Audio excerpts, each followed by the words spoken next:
Let's go to the Billy Boat pit. Mike King.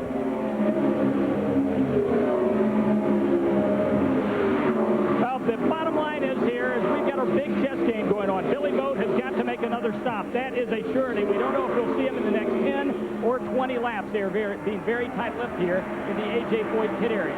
Now, at the other end of the pit lane is young Jimmy Kite. They say they are going to try to make it, and if not, they may require just a splash and go. If we remain under green, we're going to have an interesting shootout here between the top three cars. Let's go to Brian Hammond. As far as Buddy Lazier is concerned, they have to make one more fuel stop. If Jimmy Kite makes it without stopping again, he would be in the driver's seat. Lazier has to stop again. Interesting matchup. Billy Boat has led more laps tonight than he's led in the entire IRL season. Also, Scott Goodyear's back there. He made that lap. Oh, we have a crash on the front straightaway. Who was that? That's Jimmy Kite on the front straightaway. Looks like he hit the wall pretty hard coming off turn 4. Jimmy Kite grinds it to a halt in the 21-year-old's first super speedway race, in which he led quite a number of laps, has ended here on the front straightaway wall. Kite is okay talking to his crew, waiting until they get the whole field down to caution speed before climbing out. Shame for him. He was having a great day. Charged up from 13th spot on qualifying. Really doing well. And he was closing on the Billy Boat Buddy Lazier battle for first and second. Kite wanted the lead back, and he brings out instead the 4th caution of the day. He might not have had to stop again, so he might have been in the real driver's seat here. Well, this caution flag will certainly play into the pit strategy of those who hope to not make another stop. It'll be interesting. If Scott Goodyear thinks he doesn't have to pit again, he'll stay on the track and probably assume the lead. I expect Billy Boat to pit under this caution, maybe even Buddy Lazier, and that'll be all. Those will be the final stops they have to make. There are your two leaders, running at about 75 miles per hour, behind one of the all-time Indy greats, Johnny Rutherford, wheeling the pace car for this series.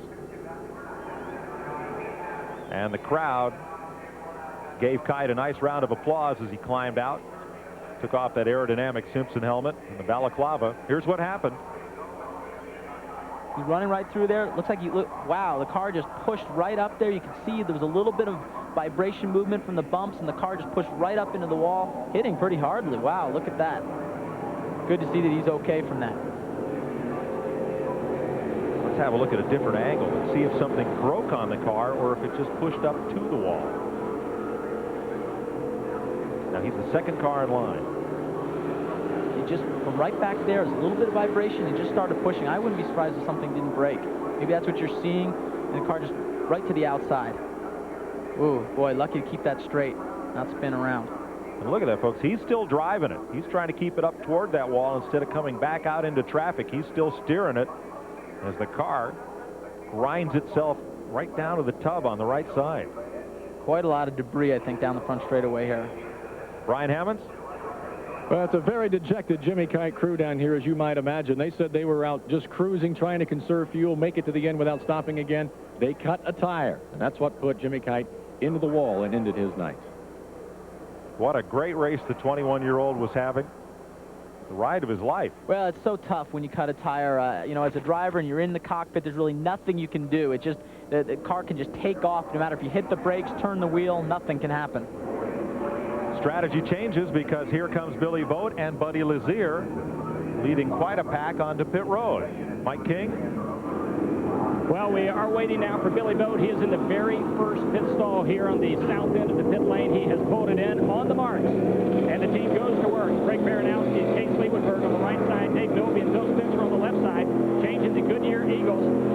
Rob Grossman and Steve Sharp is the man fueling this car. However, they did not put any fuel in the car. Well, actually, they did not put a lot of fuel in the car. It was only about half a stop, half a tank on that stop. So they have all they need in 13.71 seconds. Billy Boat back on the track. A good stop here for the A.J. Foyt team. Interestingly, Buddy Lazier chose to not take any new tires. He's obviously very happy with the way his car's handling and was able to assume the lead in that process. So Lazier will take track position and will become the new leader over Billy Boat as we get set for the restart here in Charlotte.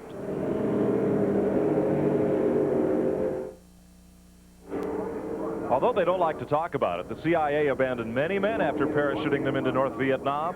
The men who made their way back tell their story tonight on 60 Minutes. Then it's Touched by an Angel, followed by the CBS miniseries In the Best of Families, Marriage, Pride, and Madness. Buddy Lazier leads Billy Boat and Scott Goodyear, Alfonso Giafoni, and Eddie Cheever. It's a battle of chassis, and it's a battle of tires.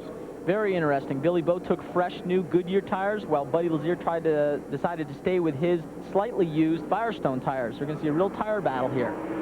Generally, the Firestones are quicker off the bat, and the Goodyears are better longer in.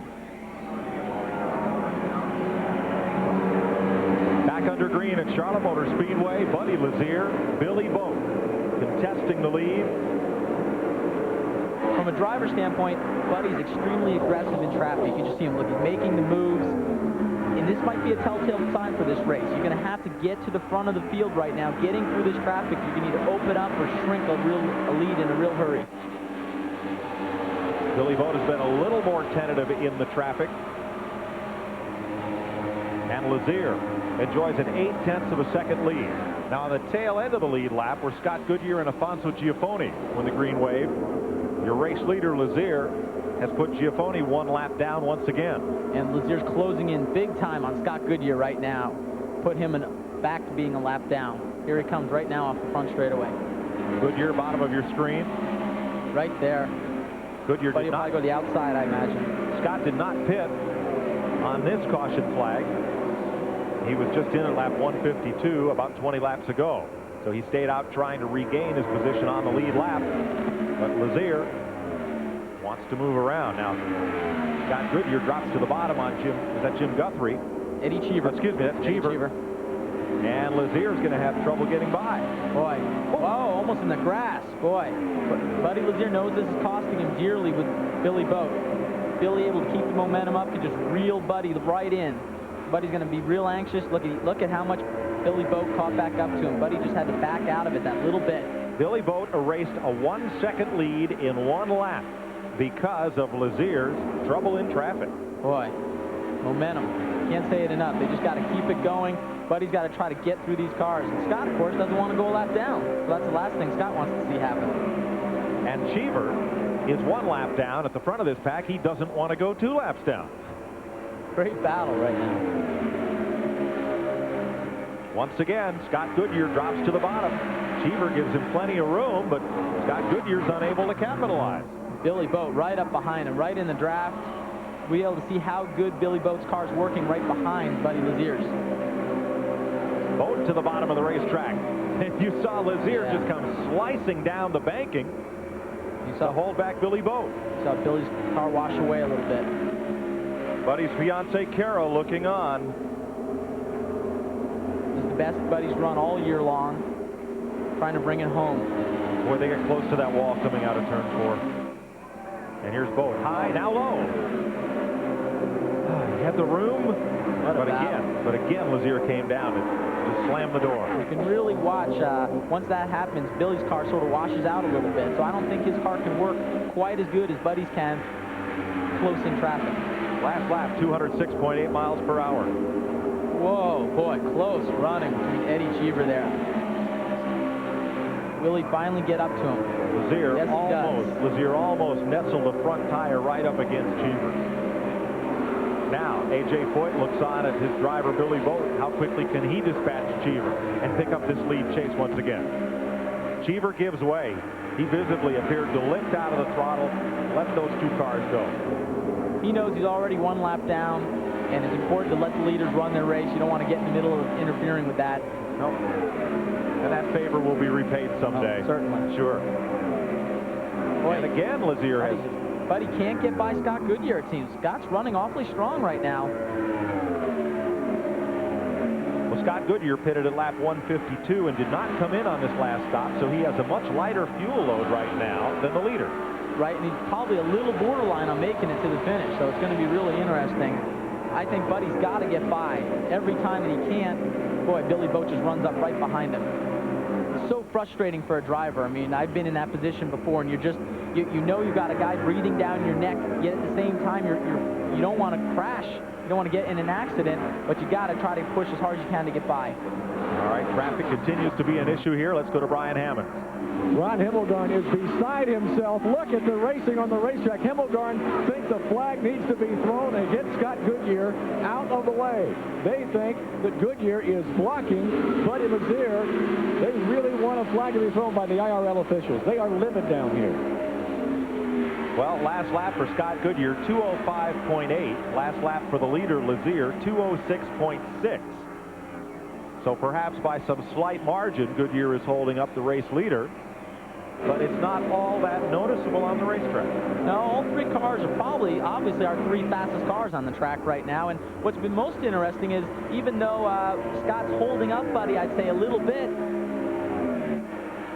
Well, Goodyear's picked it up. His last lap, 2:07.9. Well, that's true. So Goodyear does not seem to be holding them up right this instant. What's interesting is Billy Boat hasn't been able to capitalize on it at all.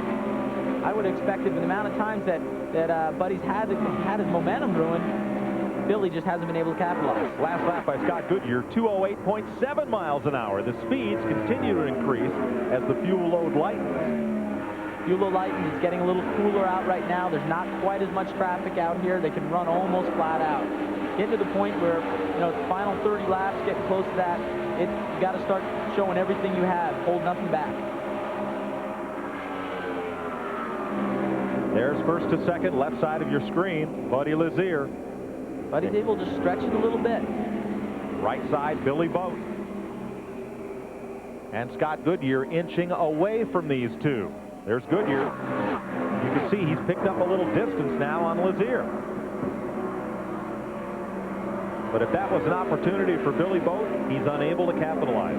Well, both Scott Goodyear and Buddy Lazier that time running laps at over 208 miles an hour, while Billy Boat only ran a 206 mile an hour lap. So maybe Billy doesn't have quite the speed that Buddy Lazier does. Let's go back to Brian. Well, the people here down in the Scott Goodyear pits, they are insistent. They're just trying to hang on to the lead lap. They're not blocking. They're trying to go racing. If they get a yellow, they still have a chance to win the race. So there's no blocking going on here in their eyes. They're just trying to hang on to their position and stay on the lead lap. That's a good point, Brian. And right now, Scott Goodyear is one of the two fastest cars on this racetrack. Leader Buddy Lazier the other. And I think that's accurate, too. You haven't really seen too much defensive driving here. It's not like Scott's zigzagging down the front straightaway. He's just driving as hard as he can, trying to hope maybe for another caution while he's on the lead lap. And he's pulling away. Last lap for Goodyear, 2:08.5. Last lap for Lazier, 2:06.9. Three cars on the lead lap. Buddy Lazier, Billy Boat, and Scott Goodyear just in front of the leader. Alfonso Giaffoni is one lap down. 2 laps back, Eddie Cheever in 5th, Kenny Breck and Tony Stewart.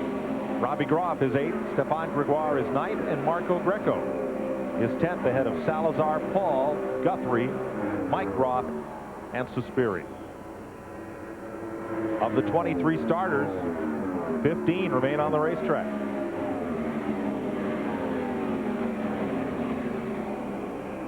Now traffic becomes an issue for Scott Goodyear. He pulls up on Mike Groff, who stays down to the low side. Plenty of room as you ride with Scott Goodyear into turn 1.